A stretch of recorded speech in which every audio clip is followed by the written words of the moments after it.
மகளிருடைய உரிமையை நம்முடைய திராவிட மாடல் அரசு இன்றைக்கு நிலைநாட்டி இருக்கு. மகளிருடைய பொருளாதார சுதந்திரத்தை உறுதி செய்யணும்னு நம்முடைய முதலமைச்சர் அவர்கள் பல்வேறு திட்டங்களை தந்து வருகின்றார்கள்.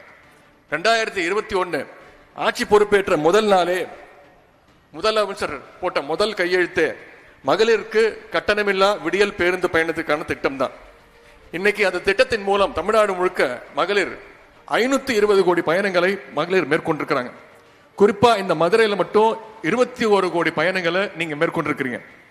மகளிர் சிரமப்படக்கூடாது என்பதற்காகவும் காலையில குழந்தைங்க பசியோடு பள்ளிக்கூடத்துக்கு செல்லக்கூடாது என்பதற்காகவும் நம்முடைய முதலமைச்சர் அவர்கள் கொண்டு வந்த திட்டம் தான் முதலமைச்சருடைய காலை உணவு திட்டம். கடந்த மாதம் அந்த திட்டத்தை அரசு உதவி பெறும் எய்டட் ஸ்கூல்ஸ் அந்த பள்ளிகளுக்கும் விரிவாக்கம் செஞ்சாங்க.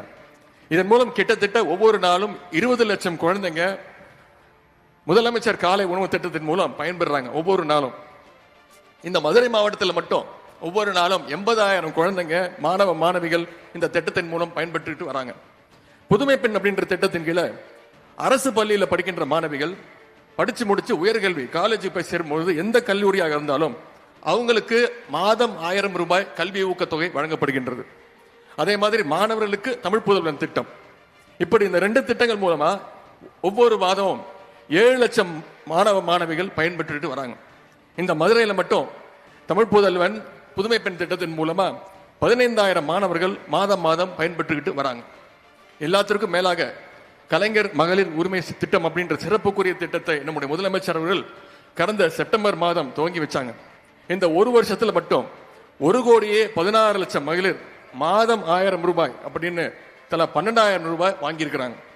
இந்த மதுரை மாவட்டத்தில் மட்டும் 4,62,000 மகளிர் இந்த கலைஞர் மகளிர் உரிமை தொகை திட்டத்தின் மூலம் பயன்பெற்று இருக்கிறாங்க. இது மாதிரியான திட்டங்களால இன்றைக்கு தமிழ்நாடு மகளிர் தலையிடமிருந்து நிற்கிறாங்க. இன்னைக்கு இந்திய அளவில் வேலைக்கு போகின்ற பெண்கள் மகளிர் 42% பேர் தமிழ்நாட்டை சேர்ந்தவங்க. இதற்கு நம்முடைய திராவிட அரசினுடைய திட்டங்கள் தான் காரணம்.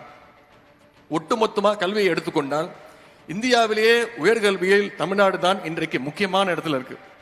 உயர்கல்வி சேர்கின்ற மாணவருடைய சராசரி கிராஸ் என்ரோல்மெண்ட் ரேஷியோன்னு சொல்லுவாங்க.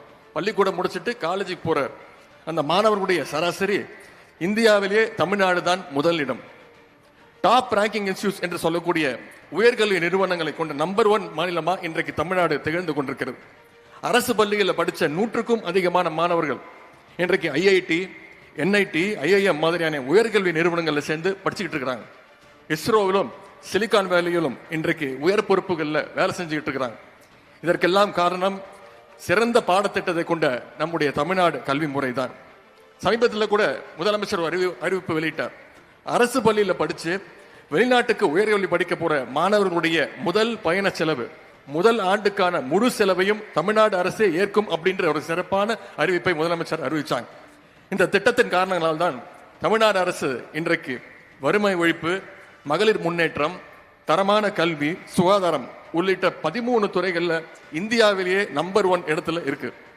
மாணவர்கள், மகளிர், அனைத்து தரப்பு மக்களின் நன்மைக்காக தமிழ்நாட்டின் ஒவ்வொரு குடும்பத்திற்காகவும் தொடர்ந்து உழைக்க நம்முடைய திராவிட மாடல் அரசும் முதலமைச்சர் அவர்களும் நாங்களும் தயாராக இருக்கின்றோம்.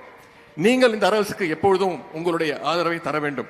ஆதரவு மட்டுமல்ல, இந்த அரசினுடைய சாதனைகள் ஒவ்வொன்றையும், திட்டங்கள் ஒவ்வொன்றையும் நீங்கள் 4 பேருக்கு எடுத்து சொல்ல வேண்டும். எப்படி எங்களுக்கு எங்களுடைய முதலமைச்சர் அவர்கள் பிராண்ட் அம்பாசிடரோ அதே மாதிரி இந்த அரசுடைய பிராண்ட் அம்பாசிடர்ஸாக நீங்க ஒவ்வொருத்தரும் இருக்க வேண்டும் என்று நான் கேட்டுக்கொள்கின்றேன். நம்முடைய மகளிர் சுய குழுக்களை சேர்ந்த சகோதரிகளுக்கு ஒரே ஒரு விண்ணப்பம். இன்றைக்கு உங்களுக்கு கொடுத்திருப்பது வெறும் கடன் தொகை கிடையாது. அதை நம்முடைய முதலமைச்சர் அவர்கள் உங்கள் உழைப்பின் மீது வைத்திருக்கக்கூடிய நம்பிக்கை தொகையாகத்தான் முதலமைச்சர் அவர்கள் பார்க்கிறார்கள் என்று கூறிக்கொண்டு, இந்த வங்கிக் கடன் இணைப்பை பெற்றுள்ள நீங்க ஒவ்வொருத்தரும் பெரும் தொழில் முனைவோராக உருவாகிறோம். நீங்க 4 பேருக்கு வேலை வாய்ப்பை ஏற்படுத்தி கொடுக்கணும். எந்த தயக்கமும் இல்லாமல் மகளிர் நீங்கள் தொழில் முனைவோராகிட துணிச்சலோடு செயல்பாட வேண்டும். உங்களுக்கு எல்லா வகையிலும் நம்முடைய கழக அரசும் முதலமைச்சர் அவர்களும் உங்களோடு துணை நினைப்பார்கள். துணிச்சலோடு முன்னேறி செல்லுங்கள்.